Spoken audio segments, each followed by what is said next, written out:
कहानी है रामपुर गांव की, जहां के मर्द महिलाओं को हमेशा नीचा दिखाने की कोशिश में रहते। अरे अभी तक खाना नहीं आया, क्या मुझे एक और शादी करने की जरूरत है?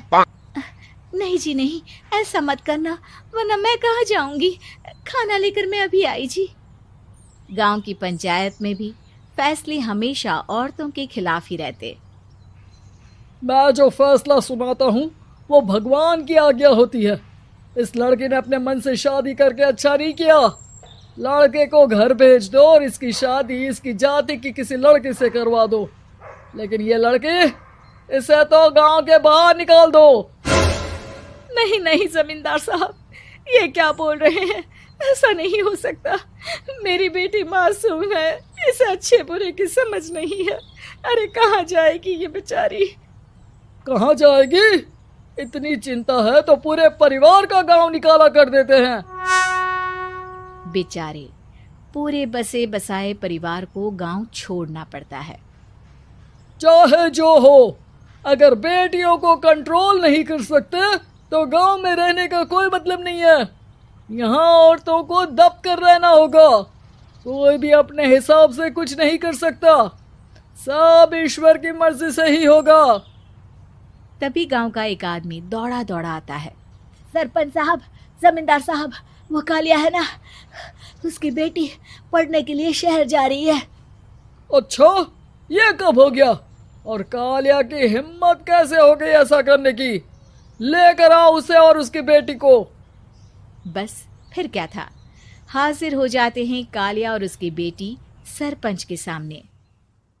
और कालिया, ये क्या सुनने में आ रहा है? बेटी को इंजीनियर बना रहा है तू? और ये बता, गांव में तो स्कूल नहीं है, फिर कहां से इतनी क्लास पास कर गई तेरी बेटी? राधा, जो कि कालिया की बेटी है, उसे लगता है कि सरपंच उसकी तारीफ कर रहे हैं। सरपंच जी, मैंने ऑनलाइन पढ़ाई की है, डिस्टेंस लर्निंग से।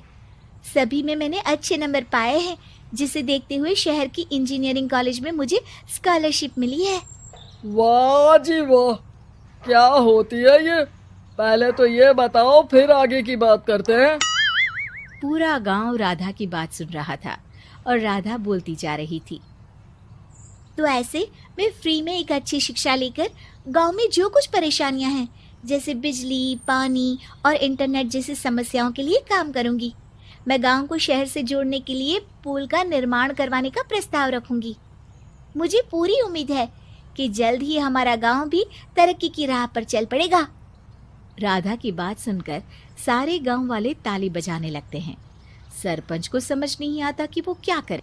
चुप रह नादान लड़की, गांव के खिलाफ जाने के लिए तुझे गांव से बेदखल कर दिया जाएगा, वो भी पूरे परिवार के साथ। और हाँ, अगर ठीक से गांव में रहना चाहती है तो ये पढ़ाई लिखाई छोड़ दे। हम तेरे लिए गांव का कोई होनहार लड़का देखेंगे। तभी गांव का एक आदमी बोल पड़ता है। अरे नहीं नहीं सरपंच जी, राधा बिटिया जो बता रही है, अगर वैसा हो जाए तो हम लोगों को पैसा कमाने के लिए बाहर नहीं जाना पड़ेगा। हाँ जी, और ना ही कोसों दूर पानी के लिए भटकना पड़ेगा। हमारे बच्चे भी अच्छी पढ़ाई कर सकेंगे और आगे बढ़ेंगे, ना कि हमारी तरह खेती करते बैठेंगे। क्यों गांव वालों, राधा बिटिया का साथ देना चाहिए ना। सरपंच देखता है कि गांव राधा के साथ है तो वो चुप हो जाता है। वो घर आकर अपने सलाहकार से बात करता है, जो बहुत ही चालाक किस्म का इंसान होता है। अरे सरपंच साहब, आपको बहुत ही होशियारी से काम लेना पड़ेगा। एक बार गांव तरक्की कर गया, यहाँ के बालक पढ़ लिए तो कोई ना पूछेगा आपको। और फिर ये जो बेटा और बेटी है ना आपके, इनको भी आम लोगों की तरह ही जीवन जीना होगा। हाँ, लेकिन करे तो क्या करे? वो ना आप मुझ पर छोड़ दीजिए, बस मैं जैसा बोलूं करते जाइए। अगले रोज सुबह जब गांव वाले सोकर उठते हैं तो राधा के घर के बाहर और साथ ही वो लोग जिन्होंने राधा का सपोर्ट किया था, उनके घर के आगे लाल रंग से कल आऊंगी लिखा होता है। कल आऊंगी, यह क्या होता है? अरे यह तो खून से लिखा है, लगता है कोई भूत प्रेत या चुड़ैल का साया है। चलो सरपंच जी के पास चलते हैं। सभी सरपंच के पास जाकर उसे सारी बात बताते हैं। अरे ये तो बड़ी मुश्किल की बात है। चलो मैं एक बाबा को जानता हूँ, उन्हें बुला लेता हूँ। सरपंच बाबा को लेकर गांव के घर के बाहर जाता है। ओहो, तो ये वो चुड़ैल है जो उन लोगों को निशाना बनाते हैं जो गांव को बदलने का सपना देखते हैं। वो गांव को ऐसे ही संपन्न देखना चाहती है। वो नहीं चाहती कि कोई बाहरी यहाँ का कायाकल्प करे।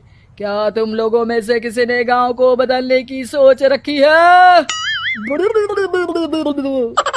तभी राधा की माँ रोते रोते आती है। मेरी राधा घर से गायब हो गई है। अरे कोई तो बचाओ, मेरी बच्ची कहाँ गई?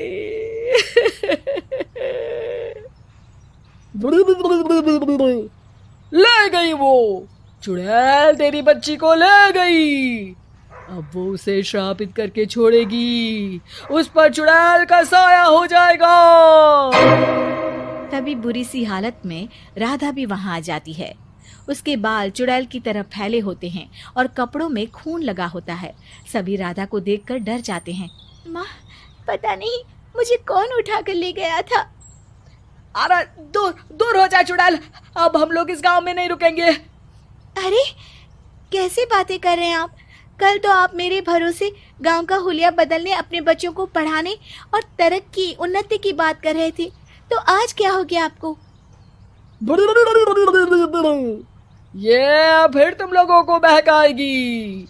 ये चुड़ैल गांव में आ चुकी है, ऐसे ही ये तुम्हारे घर के बच्चों को भी ले जाएगी।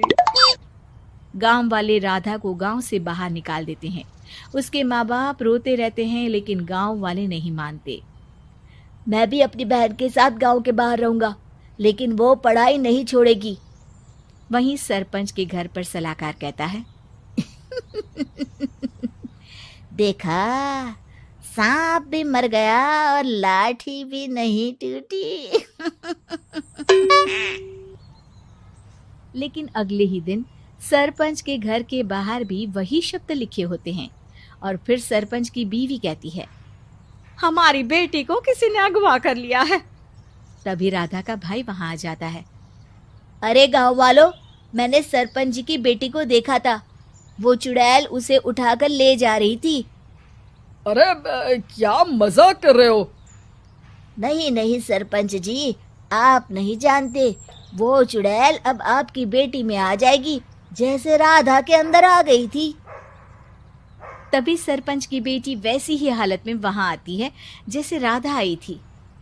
पापा, पता नहीं कैसे मैं गायब हो गई थी। चुड़ैल, इसके अंदर भी चुड़ैल का साया है, मारो इसे। अरे नहीं नहीं, इसे भी राधा के पास गांव के बाहर ही भेज दो। अरे चुप रहो, मेरी बेटी कहीं नहीं जाएगी और चुड़ैल वुड़ैल कुछ नहीं होता है।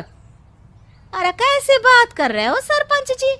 आप तो बोल रहे थे कि आपका फैसला भगवान का ज्ञान होता है, तो अपने पर बात आई तो अब आप ऐसे बोल रहे हैं।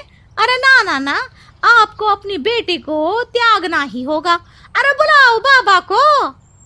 राधा का भाई बाबा को ले आता है, जिसे अब गांव वालों के डर के कारण सच बोलना पड़ता है। मैं कोई बाबा नहीं हूँ, मैं तो मोची था। ये सलाहकार महोदय ने मुझे कहा था एक्टिंग करने को। अब वो मुझे पैसे देने वाले हैं। अब मुझे माफ कर दो। गलती हो गई, मुझे माफ कर दो। तभी वहां राधा आ जाती है। देखा सरपंच जी, जब गांव के बच्चे साक्षर होंगे तो आप जैसे लोगों की चालाकी नहीं चलेगी।